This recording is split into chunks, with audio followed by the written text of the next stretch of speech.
So one of the things I'm most proud about in my life right now is my personal life is very connected to my work. For a number of years, I felt like I played a number of different roles and I had to separate myself. And it never felt that great. No one wants to feel separated. We want to feel whole beings. So I would be a financial expert and I'd have to show up one particular way. And then I'd be in another arena speaking and I'd have to show up another different area. And then I embodied this word intentionality and I basically made it my own. I actually own the word intentionality now. And that's how I live my life. I live my life. I ski, I work out a lot, I socialize a lot. But the whole time I'm representing the brand intentionality. And that's the work I do, which is all about defining how you want to feel and then taking deliberate action towards it. So you'd look from the outside and you'd be like, wow, that person lives a very intentional life. And that's ultimately what I want other people to do as well. Like, that guy seems like he's really intentional about stuff. You're like, yes, in fact, I am.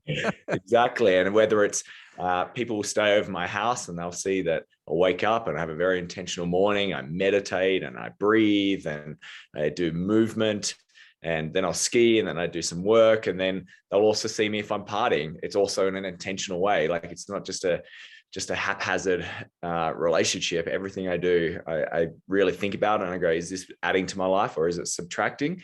And I want it to be adding. And often I add through subtracting. I actually take things out of my life to add value to my life as well. Is this adding or is this subtracting? I was just thinking about that this morning and probably the last couple of days. And I also spent a good amount of time thinking about living intentionally. How did that happen for you? Do you just wake up and say, you know what, I'm sick of having these different buckets or sort of these different identities? How can I change? So in some regards, I was always living with intention and I had a structured vision, but I definitely found myself playing different personas in different areas. And then when I had sort of my moment, my crisis, where I had a marriage breakdown, some business failures, and I just looked at everything and I went, this isn't sustainable. This doesn't fulfill me. A lot of it was based on fear rather than love. And I just went, well, this is where I have to transform everything. And it was really great. I actually looked back through a lot of testimonials that people had given me, and there was a consistent message saying that Finnian was the intentionality guy. And I was like, well, that has a really nice ring to it. I've always wanted to be known for one word. It's a lot easier when you stay in your lane and people just can remember you for one word. And I just went, all right, that's how I'm going to operate now. And I got very clear on my personal legend, as Paulo Coelho says in The Alchemist, your purpose and your vision. I set really great values. I got really connected to how I want to feel in life.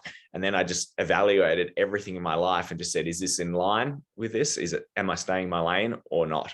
And if it wasn't, I just had to say no to it. And it's made life a lot easier, because we get a lot of opportunities in life and we need to be able to filter them out and make sure that we're really integrated and consistent, I think.